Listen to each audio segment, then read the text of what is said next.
dog from the town, and he had what they called Addison's disease. And he started panting, and I grabbed him, and then at that time, that's when he went in cardiac arrest. I tried to initiate CPR on him, but I wasn't very successful. Why wasn't I? I didn't know how to do it. I tried to do it just like a human.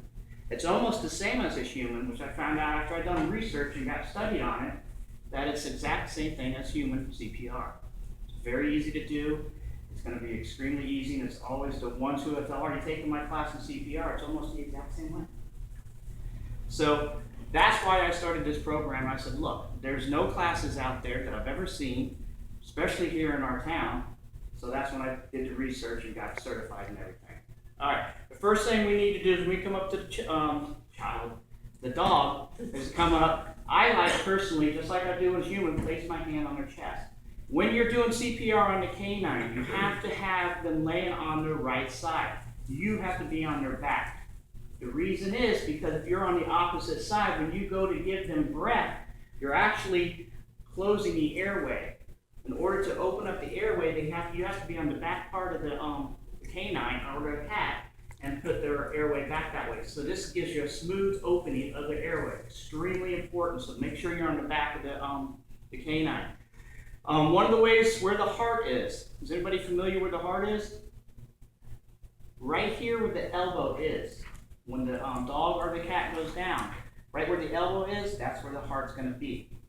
Okay? So basically what you're going to do, if you have a dog that goes unconscious, is not moving, and is not breathing, we're going to go ahead and start CPR on them.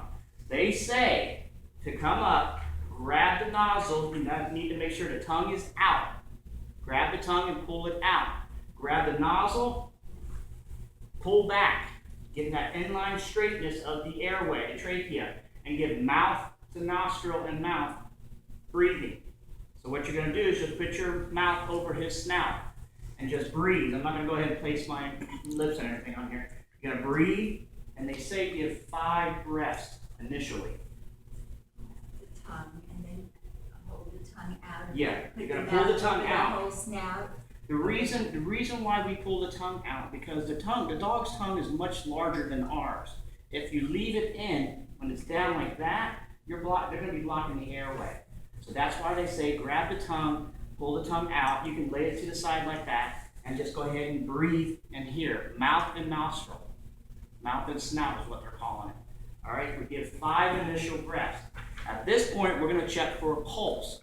Unlike adults, or humans, we don't check for a pulse on the carotid arteries.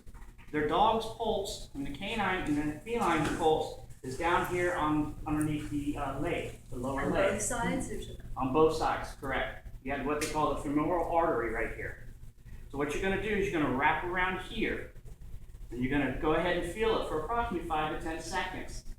I personally like to keep my hand on the chest too. The reason why, because I'm checking to see if you can actually feel the heartbeat, and you're checking for a pulse. If there's no pulse, no heartbeat, we're going to go ahead and start doing chest compressions. At this point, you're going to place your hand right where that elbow is. For a bigger dog, you're going to do two hand compressions, just like an adult CPR. And you're going to push down approximately 1/3 of their size, which should be about 1 inch. So you can push down, same thing as an adult CPR, 30 compressions, 2 ventilations. 30 compressions, 2 ventilations for 5 cycles. The exact same thing. So it's going to look like this. 1, 2, 3, 4, 5, 6, 7, 8, 10, 11, 12, 13, 14, 15, 16, 17, 18, 19, 20, 21, 22, 5, 26, 27, 28, 29, 30. Stop. Grab. Make sure that tongue is out. Breathe. Breathe. Pulling the nostril back towards you. 1, 2, 3, 4, 2 breaths, 5, 6, 7. Yes, ma'am. 10, 11, 12, 13, 14, 15, 16, 17, 18, 19, 20, 21, 2, 3, 4, 6, 7, 8, 9, 30. Breathe. Breathe. 2, 3, 4, 5, 6, 7, 8, 9, 13, 14, 15, 16, 17, 18, 19, 20,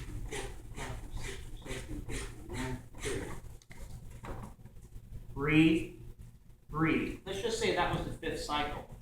At that point, same thing as an adult CPR. It's really simple. Wrap your hands underneath the lower leg, check for the femoral artery, and see if they have a pulse.